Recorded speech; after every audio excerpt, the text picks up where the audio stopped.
लाल आतंक की वो कहानियां जो दशकों तक भारत के आदिवासी इलाकों में खून बहाती रहीं, अब सिर्फ इतिहास बन रही हैं।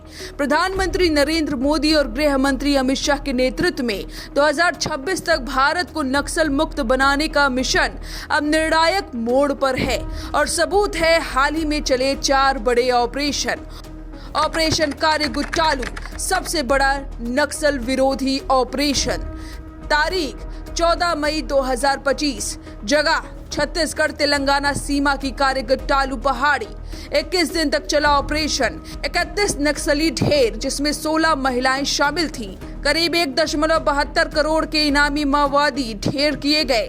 214 बंकर तबाह, 450 आईईडी जब्त, 818 बीजीएल सेल, सैकड़ों वायर और हथियार बरामद। नक्सलियों ने इकट्ठा कर रखा था 12,000 किलो राशन और दवाइयां। कोबरा, डीआरजी और एसटीएफ के 18 जवान इस ऑपरेशन में घायल हुए। बिना किसी शहादत के इतने बड़े ऑपरेशन को अंजाम दिया गया। इससे आप समझ सकते हैं कि नक्सल विरोधी अभियान की प्लानिंग कितनी बारीक तरीके से बुनी गई थी। ऑपरेशन कगार, देश के सबसे बड़े माओवादी का खात्मा। तारीख 19 से 21 मई 2025, 50 घंटे तक चले इस ऑपरेशन में मारा गया सीपीआई का जनरल सेक्रेटरी बसव राजू, जिस पर करीब 1 करोड़ का इनाम था।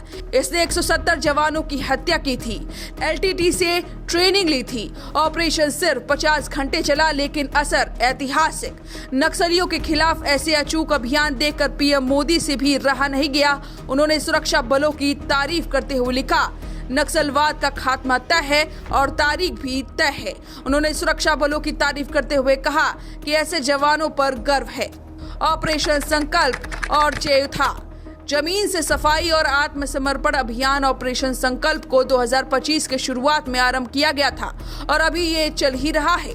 800 वर्ग किलोमीटर में चल रहे इस ऑपरेशन में 26 नक्सली मारे गए, 400 आईईडी, 6 टन सप्लाई जब्त की गई, जिसमें डीआरजी, एसटीएफ, सीआरपीएफ, कोबरा के 24,000 जवान शामिल हैं। ऑपरेशन चौथा के तहत तेलंगाना छत्तीसगढ़ सीमा से 282 माओवादियों ने आत्मसमर्पण किया, जिन्हें सरकार नकद इनाम, पुनर्वास पैकेज, परिवार के लिए घर, नौकरी की गारंटी दे रही है। सरेंडर के पीछे वजह भी है, क्योंकि नक्सल प्रभावित इलाकों में विकास की किरण पहुंच रही है। अब स्कूल, सड़क, अस्पताल बन रहे हैं। भारत कितनी तेजी से नक्सल मुक्त हो रहा है, इसकी बानगी ये आंकड़े दे रहे हैं। नतीजे जो चौंकाते हैं। 2014 में 126 जिले नक्सल प्रभावित, 2025 में सिर्फ 18। गंभीर रूप से प्रभावित जिले 35 से घटकर 6। 2025 के पहले 5 महीनों में ही 192 नक्सली ढेर। 2024 में 928 माओवादियों ने सरेंडर किया। 2025 में सिर्फ 4 महीनों में 718 ने किया आत्मसमर्पण। 2014 में शहीद जवान 88, 2024 में आंकड़ा घटकर 19 पहुंचा। इसके पीछे है सफल रणनीति, फोर्सेस का मनोबल, सटीक खुफिया तंत्र, मजबूत आधारभूत ढांचा।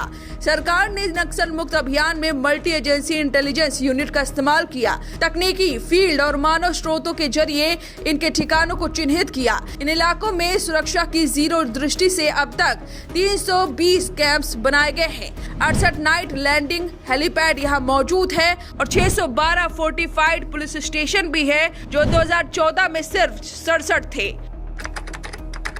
देश के वर्तमान लौह पुरुष अमित शाह ने तारीख तय कर दी है। 31 मार्च 2026 तक भारत 100% नक्सल मुक्त होगा। लेकिन उनके लिए ऑपरेशन सिर्फ गोली का नहीं, ये ऑपरेशन विकास, पुनर्वास और विजन का है। पीएम मोदी का भी मत साफ है। उन्होंने कहा कि हम नक्सलवाद की जड़ों पर चोट कर रहे हैं, ताकि अगली पीढ़ी को यह आतंक देखना ना पड़े। भारत अब नक्सल मुक्त बनने के रास्ते पर आखिरी कदम रख चुका है। अब ना कोई बसवराज बचेगा, ना कोई पीएलजीए बटालियन। अब चलेगा सिर्फ एक ही झंडा, वो है तिरंगा। भारत से उखड़ते नक्सलियों के पैर बता रहे हैं कि अब वो दिन दूर नहीं जब लाल आतंक का समूल नाश होगा और देश का हर कोना विकास की रोशनी से जगमगा उठेगा। Bureau report, SCN news.